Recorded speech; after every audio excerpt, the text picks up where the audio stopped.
In this video, we're going to be covering an example of the mill turn system from inside the BobCAM for SOLIDWORKS.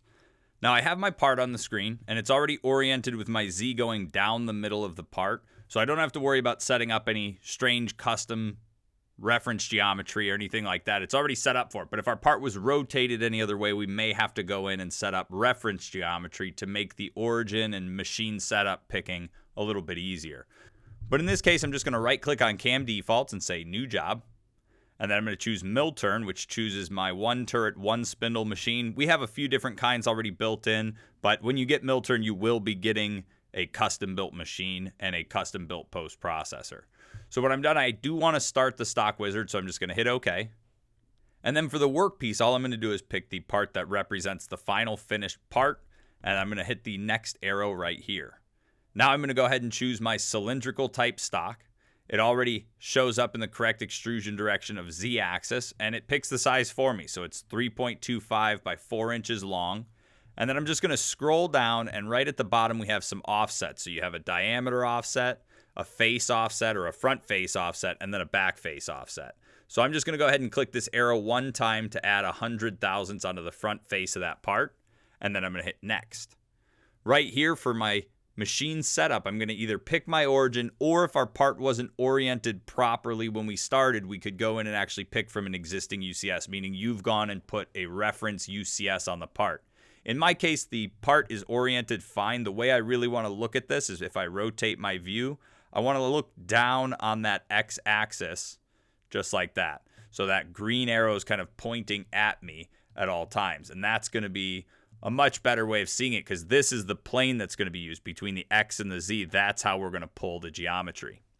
After that, I'm just going to go down to work offset. And for my Z right here, I'm going to enter 6 inches so my part's not inside the chuck of my machine. And then I can hit OK. When I'm done, I can just hit the green check mark for OK one more time. And now the stock's created. Now, one of the most important parts of using a mill turn machine is getting your tools set up and getting your tools set up properly. Now what I'm going to be able to do is add in a tool crib that I've already saved. So it's going to have all the adapters and tools already added to it. And the way we can do that is by right clicking on mill turn tools. I could then go to tool crib, and then down here I'm going to say load. So right here I can choose my V8 mill turn tutorial tool crib from inside the getting started part files folder. And then after I have all my tools in, the next step is looking at the orientation of every one. Now the first tool we'll see in here, and I put it in station number 2, is my 80-degree turning tool. And don't worry if the screen turns black, it sometimes just pulls everything forward. As soon as we close out of this window, it'll go back to the normal colors. So the first tool is our roughing and finishing tool for the main turn, and it's just an 80-degree diamond insert. The second tool that we have in here is in station 3, and this is a 1/2-inch drill that we're going to use when we drill down the center of the part. So this will be done for a lathe drill. The next one we have is a cross drill. So I'm going to use this to drill the holes on the outside of the part. The end mill after that is going to be used for doing the front face cutting on the part. The 1/4 inch drill is for doing the front face holes. And then this final 1/16 inch wide grooving tool is to just cut the groove on the back of the front face. So when we're all done and we make sure everything's in the right order, we can hit OK. And again, if the screen's black, just let it refresh and it'll pop back up. Now I'm going to start by right clicking on Machine Setup 1 and going down to Turn Features. And then I'm going to go to Lathe End Face. Now, lathe end face allows me to select the geometry, so all I'm going to pick is the front face of the part, basically telling BobCAM where it needs to stop the calculation, and then I'm just going to hit next. Now, right here's our rapid plane at 200 thousandths, so we're going to rapid 200 thousandths in front of that front face. We're doing region 1, and we have our from stock or custom. So in my case, I want to go from stock. I want BobCAM to read the stock and see what's going on, and actually just cut that. And then for my extensions, I'm going to add an 1/8 inch before, and I'll go a 1/16 inch past center. And then I can hit next. Right here for my machining strategy, I'm just going to leave the rough pass in here. I don't need to add a finish pass. It's just taken off the face, so I'll just make sure it doesn't leave any material. Next, again, I have my posting, and we get a choice of separate move or can cycles. And then right here for the sub machine, if you have a multiple turret or multiple spindle machine, you could tell it what turret and what spindle is being used when running this. Next, I then have my roughing tool. We'll see it picks a -1 for the tool number. And what that means is it just picked the tool that it wanted. So it didn't use one of the tools from the tool crib. So I'm going to go up to tool crib, and I'm going to go ahead and choose tool number 2 right here, which is my 80-degree insert. and then I'll hit OK. And then I could say show me my holder as well, and that's going to be my holder and my insert combo. And then after I have that set up, I have my nose radius there, inscribed circle diameter, insert orientation, which I really don't mess with this kind of stuff here. Really, we don't want to change any settings in here because then it's going to create a tool that's not mounted. So you want to make sure when you make the tools and you put them into that turret, they're already correct and they're in the right orientation. So we'll see it's tool number 2. Spindle direction is going to go clockwise. And then my feeds and speeds, I'll just say, let's go constant surface speed. From here, I'll just hit next. Right here for the patterns, we have a standard pattern where we start at the beginning, we cut back, we go back to the beginning. We could also tell it to sort that with a zigzag, so it'll actually zigzag its way through that cut.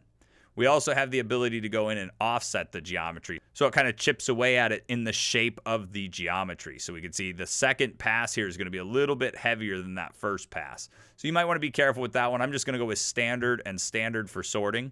And because I didn't lie about my tools and I'm not changing anything about my tools, I'm going to tell it that I want to use system compensation so that BobCAM compensates for my tool. And if I check this box, also my tool holder. And then down here, if I wanted to use machine compensation, I have the ability here. Next, I then have the parameters. So I have my depth of cut or what I'm willing to take off per pass, and I'm okay with 50 thou. Right here, my finish allowance, I'm going to set this to 0 because I'm not running a finish pass. So I don't want to leave any material or allowance for that finish pass. Right here, we get the choice of overlapping to the previous cut, doing no overlap, or running a custom distance. I'm just going to say to the previous cut. Corner types in this case aren't going to be affected. We're doing a face cut, so there's no corners here. But you get a choice of either interpolating the corner with a radius or making it a sharp kind of movement. Now that doesn't change the finish that you get, it just changes the code that gets output. Either it's going to be a radius or it's going to be 2 line moves. Right here we have the ability to also trim to stock, and we'll see this on a bunch of our lathe paths, which allow us to go in and cut in just areas that tell it where to cut by using a separate model to tell it exactly where it's allowed to cut. In this case, I'm not going to run anything like that. I'm going to hit next. We have our rapids. So under the rapids, we have our default rapid approach. We could tell it to go from the OD clearance, the ID clearance, face clearance, or we could tell it to rapid to a defined point or from a defined point. Now for the exit, we first have the default rapid on exit. And when you're using OD cuts, this is usually a fine one to use, but you could also tell it to use a tool home, a cycle start, or a defined point. Now when you see the X-Z at the end, it means it's going to move X and then Z, or Z and then X. And if there's no dash between them, it's just going to be an angle out. So in this case, I'm just going to leave it on the default rapid on exit and then tell it the Z position and X position are both 5. Next, I then have my leads, which I'm doing just a face cut. So a parallel lead in is fine, and a nice angled lead out to step me away from the wall is also fine.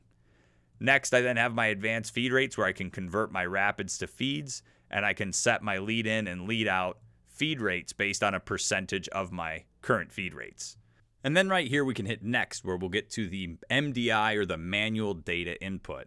And this is what you'll use to get your parts to transfer. It's how you get your parts catcher to come in and grab the parts. It's all the information that's needed. And you could even come in and add raw text to the job to just output a specific line of code wherever you want. By default, we have before the tool change, after the tool change, and after the operation change. So these are tasks. If I expand one, I then have a line underneath it. And so that's my line. And then from that line, I can add a command. So I click on the option I want for my command. I hit this little green gear here, and it adds that command in. So in this case, it's raw text. Right here, I could just add in anything that I want. So if I want a specific line to output after my operation, I can go in and put it in and either set it as raw text so the machine reads it, or I could set it up as a comment. And with this system, you can go in and orient spindles, you can sync your spindles, you can move your tail stock, you can set up your parts catcher, your parts transfer, just anything you'd need to build can be done through the MDI. Now in this case, I'm not actually going to keep this, so I'm just going to hit the red little X there and delete that raw text. And then I'm just going to hit compute. And this is going to calculate that toolpath. And it should just give me a face cut, just 2 passes because I left 100 thousandths on the face. And I said to take it off in 50 thousandths per pass. And then after that toolpath finishes calculating, I'm just going to rotate the part around so I can see it a little bit better, see exactly how it's going to run. And there is my face pass right there.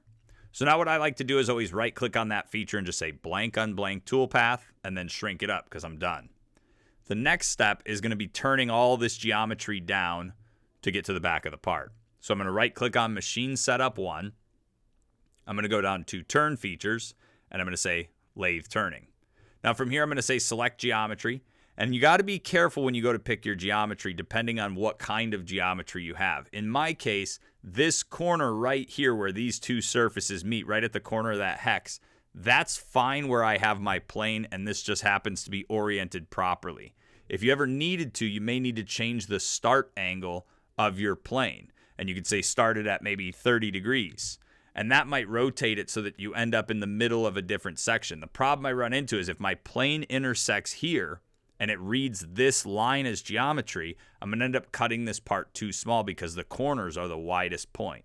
So if my part was rotated off by, say, 30 degrees, I'd be able to go in and get this plane to match where I want it to just by saying go to 30 degrees. In my case, though, we'll leave it at 0 so it catches that corner right up there, and then it's going to continue on and just basically take the intersection of this solid and this surface. So I'm just going to go and pick all of these surfaces inside of here, including the groove, and all the walls to the groove. I'm going to pick both of those edges there, the face, the chamfer, and then back to here. Now I could continue going back, but I should be fine there. And then I just want to rotate and make sure I get the inside wall of this groove, otherwise it's not going to read it. After I have everything selected, I can go ahead and hit OK, and then hit Next. Now right here we get our rapid plane, so this is where we're going to rapid above the part. This is an OD cut, so we're going to be 200 thousandths outside the OD. I have my feature type set as OD, and I want to leave it on region 1 because I want to cut that kind of right side of the part. Now right here under undercuts, just like in the turning system from the general video, you have the remove primary, which removes any turn grooves, and the remove secondary undercut, which removes any face grooves. So I'm going to turn them both on. I'm going to tell it to cut from the stock, but this time I'm not going to add any extensions. Next, I get to the machining strategy page where I get a choice of doing just a single rough pass, a rough and a finish. I can go in and do just a pattern repeat or a pattern repeat with a finish pass. Now in this case, I'm going to go with the rough finish, which gives me a rough with a basic finish. And then I'm going to hit next. Right here, depending on your post processor, you're either going to choose separate moves or you're going to choose CAN cycles. It all depends on if your post processor supports those CAN cycles or if they've been added in properly. Next, we then have our roughing tool. So I'm just going to go up to the tool crib. And I'm going to go ahead and pick tool number 2 here and then hit OK. And that's going to be the same 80-degree roughing mill that I've been using. Next, again, I have my parameters. So under the parameters, I have a standard cut. Again, starting from the beginning, making a cut all the way back and then going back to the beginning. We could also do a zigzag with that. We also have offset. Pretty much the same settings we saw inside of the facing pass because that's essentially what this is. It's just limited to run the face when we do that lathe end face feature. So I'm just going to leave them on standard. I'm going to tell my compensation I want to be on with the collision detection and using the tool holder. And then right down here, I'm going to tell it to apply to all operations so that it copies the patterns page from here down to here so I don't have to set that on the next tool. Next, I then have my parameters. So I tell it how much I'm comfortable with this tool taking off per pass, and I'm fine with 50 thousandths. And then right here, I have my allowance or what I'm leaving for the finish tool to clean up. So I'm going to go 10 thou. Right here, we have our overlap. You could either have it do no overlap. You could tell it to overlap to the previous cut so it actually returns to the previous cut and then leaves. Or you could do a custom distance. I'm just going to go with no overlap. I don't need any extra cuts. My finish pass will do just fine on this. And then right here we get a choice of how we want to interpolate our corners, either with a radius or round or a corner or sharp. Right here we have our trim to stock option, which once again, I don't have an extra model that represents what needs to be cut, so I'm not going to be using the trim to stock feature. Right here for the rapids, I'm pretty well going to use the default rapid approach and the default rapid on exit most of the time when I'm working with an OD cut, just because it leaves just fine anyway. Right here for the leads, I'm good with a parallel lead in and an angled lead out, but you do have a choice of going perpendicular, horizontal, vertical. You can use an angle, or you could even use a custom X and Z lead in or lead out. They're all the same. So I'm going to go with parallel there. Next, again, I have my advanced feed rates where I can convert rapids to feeds, or I can change my lead in and lead out feed rate percentages. Then again, we have our MDI, which I don't have to add anything to this one, so I'm going to go next again. I get to my finish pass where I'm going to go up to the tool crib I'm going to pick the same tool number 2 that I picked before. So I'm going to expand this plus sign there and then choose the 80 degree and then hit OK. That way it's not creating a tool for me. Anytime you see a -1 here, it's trying to pick a tool that doesn't exist inside your turret currently. Right here in patterns, we have a choice of either going continuous, where we start from the front and we go all the way back, or we can go with alternate, where we machine the vertical faces or the turn diameters separately, or we can do them both. I'm going to go with continuous, and because I used the Applied All Operations button earlier, my compensation's already set up, so I'm just going to hit next. Right here for the finish pass, I'm not leaving any material, so it's going to machine it to 0 or to that surface. I'm not changing the corner types or the trim to stock. Right here for the rapids, again, just going to use the defaults. No real changes to the leads. I'm fine with a parallel lead in and an angled lead out. No changes for feed rates, and no changes for the MDI. The MDI is primarily going to be used on your last cut, or anytime you're doing any sort of transfers or changing chucks or anything like that. That's when you'll be using MDI. In this case, at this point, it's really just a turning job. I haven't done any milling yet. We will in a minute, but I haven't done anything yet. So none of this is really going to be important for the MDI right now. So I'll go ahead and hit compute. And when it finishes calculating, there is our toolpath right there. Now, after that's done, the next step is going to be to rename it. So I'm going to right click on here and say rename. So I'm just going to call it turn rough finish, so I know what's going on inside of this path, and then I can just right click on that feature and say blank on blank toolpath, and then I can go ahead and shrink it up using this little arrow right here. And then the next step would be to go in and I'm going to cut this groove right here. And so to get into the grooving, I'm going to right click on machine setup 1. I'm going to go down to turn features and I'm going to say Lathe Groove. Now for the geometry on this one, I want to pick all the geometry that I need to for the groove. So in this case, I just want to pick this wall here. I want to pick that wall there, and I want to pick this wall right here. So I just want to make sure I got all 3 pieces. Now, if you want that grooving tool to then come in and cut this area, which should be done, then you could pick that as well. But in my case, I'm going to leave that out of it, and I accidentally actually grabbed an edge, so I'm just going to delete that out of there. From here, I'm just going to hit OK, and then I can hit next. Right here, we have our rapid plane, or how far we're going to move if we were doing more than one groove. How would we connect the 2 of them, and what distance would we be at when we connect those grooves? Right here, we have our feature type is either OD, we could choose ID, a front face or a back face, and then in this case, I'm going to say region 1. I'm not going to rotate this. I don't have any angles on this groove, so I'm just going to go straight in and straight out.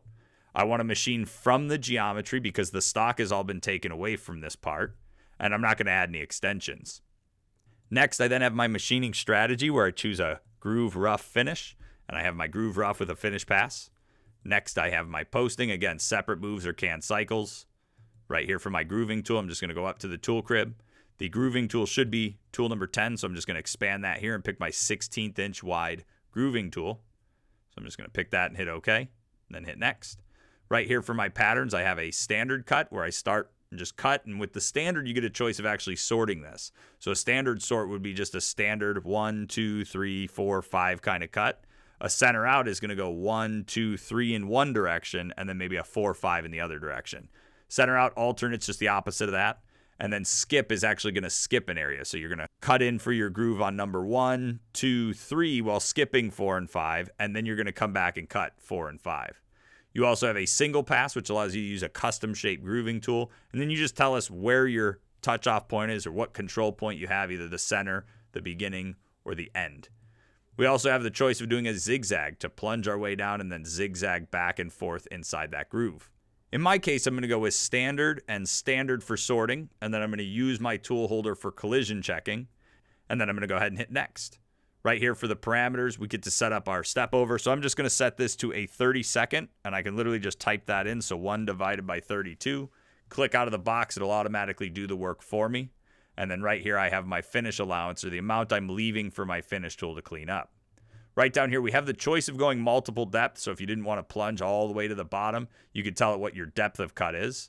Right here, we have processing by area, meaning we're going to finish an area before moving on to another area that might have a wall between them.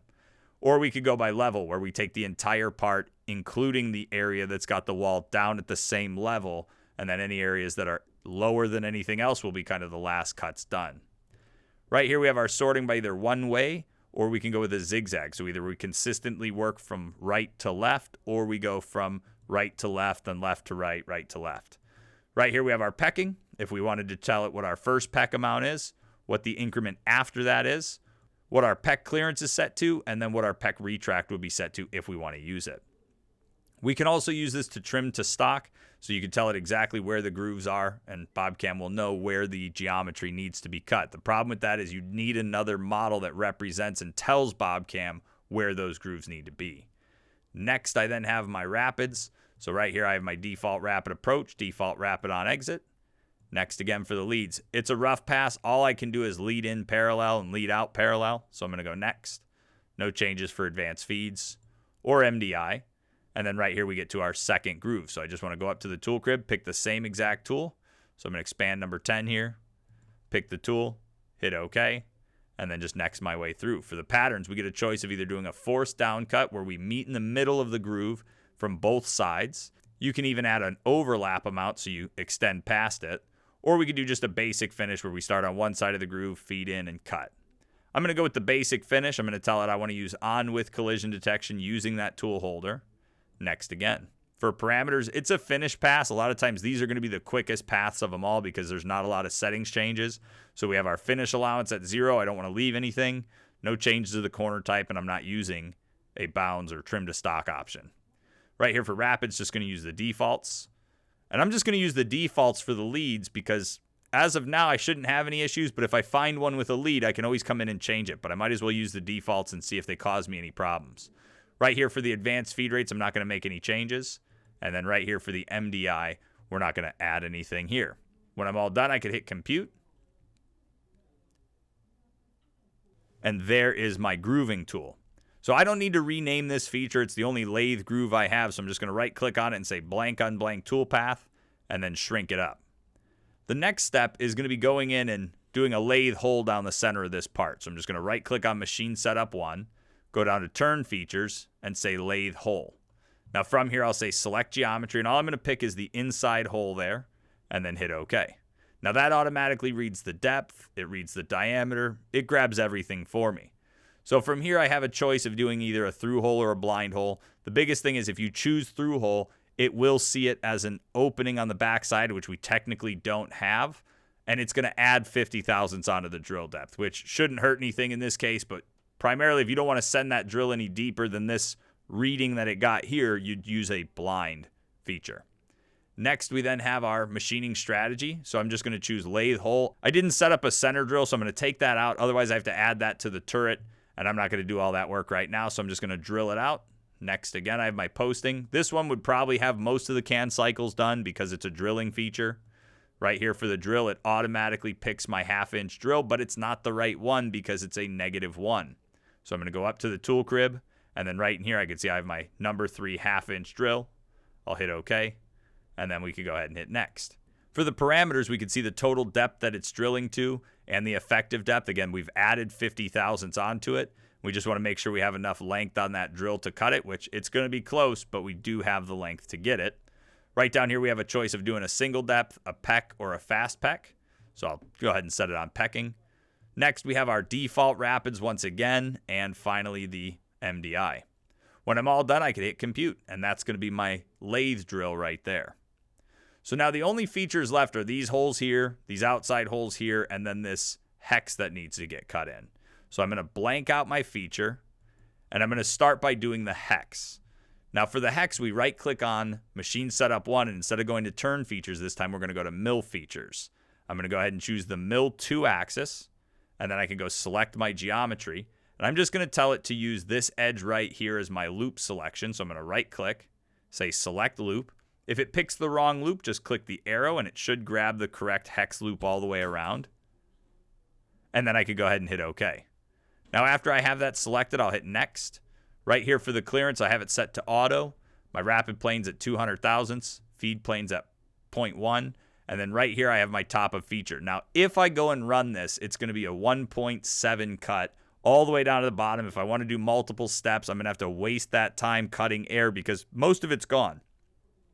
What I need to do is say pick top, and then what I'm going to pick is this edge right here to tell it where it needs to read as kind of the top of this job.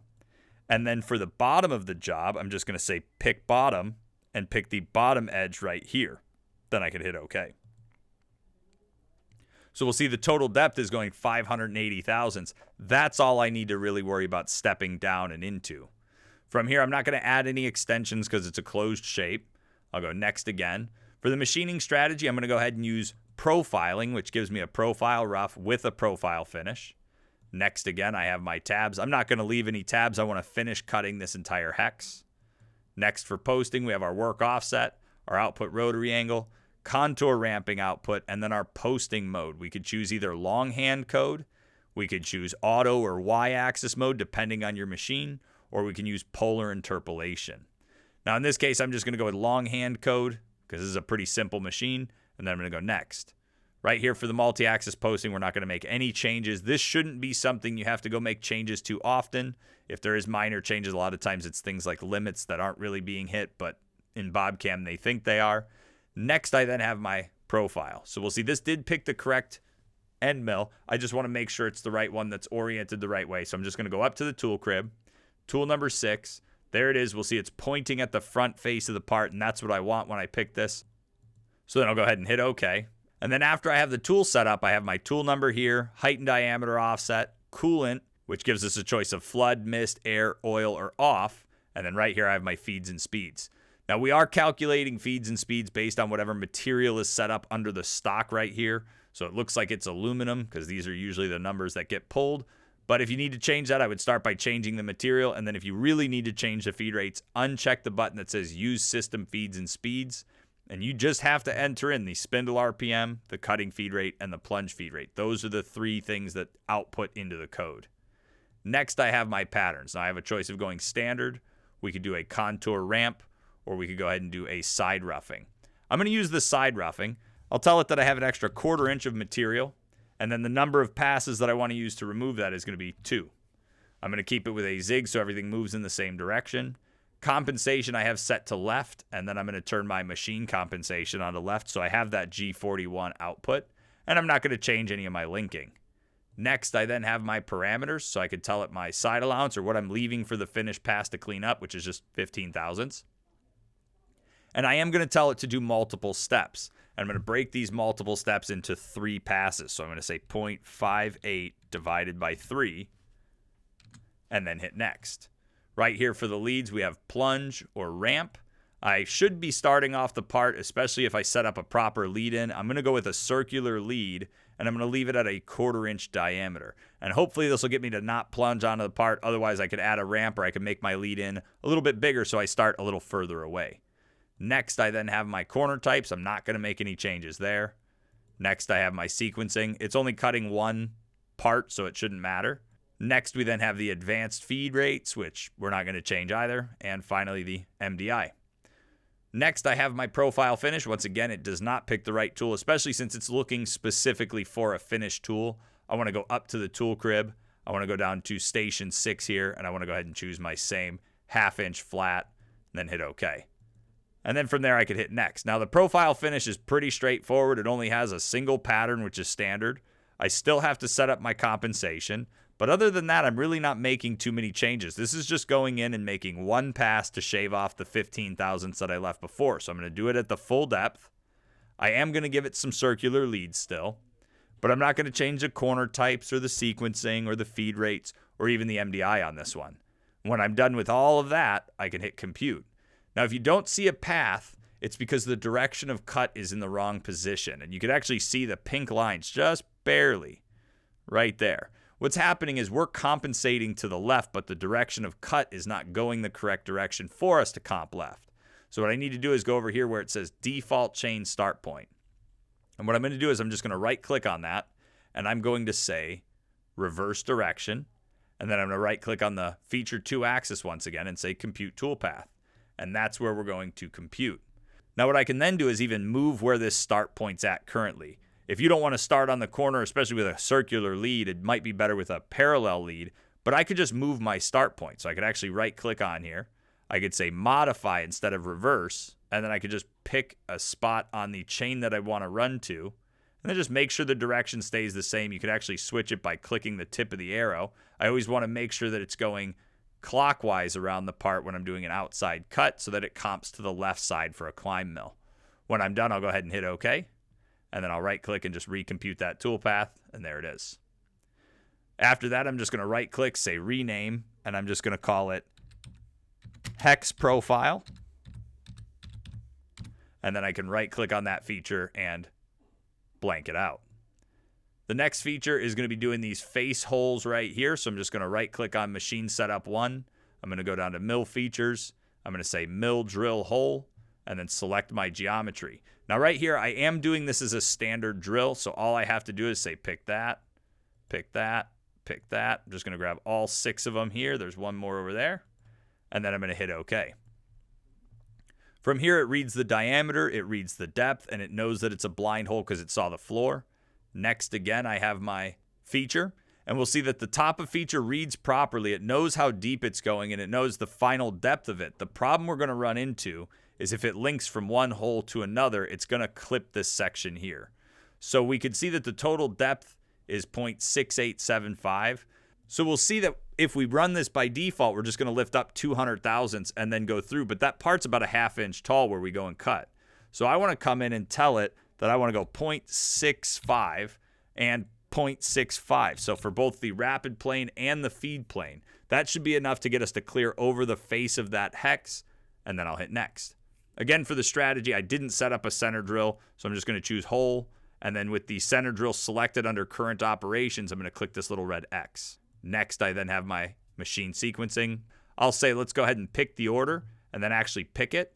So I'm just going to click in here and it lets me start dragging around and say, I want to start here, then here, then here, then here, then here, then here. Then I can go ahead and hit OK. From there, I'll hit next. For the posting, not changing the work offset or the output rotary angle. And I'm going to, again, choose longhand code. And then we get to our multi-axis posting, no changes, and then our drill. So it should pick the correct drill. It reads the whole diameter, it reads everything. So it has the right drill as number 8. We have our coolant down here, feeds and speeds over here. And then finally, we can go to our parameters, see our total depths, and then choose whether or not we want to peck or fast peck those holes. And once again, we don't have any MDI to worry about, so we're just going to hit compute.